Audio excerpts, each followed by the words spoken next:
We're asked to calculate the density of a gas.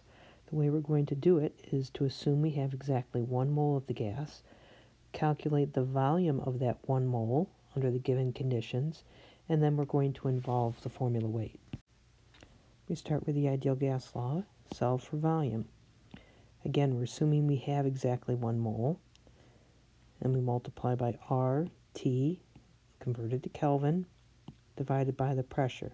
So this is the volume of our 1 mole of gas under these conditions. We're going to carry a couple extra sig figs as we go on to the next calculation. And here's our solution.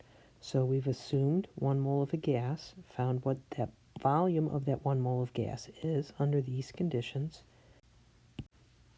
We remind ourselves that the mass of 1 mole of gas is equal to its formula weight. So we have the mass of 1 mole divided by the volume, and we get our final answer. Looking at sig figs, we remind ourselves that we set it up so this is an exact number, and we're limited to 3 sig figs, and this is our final answer.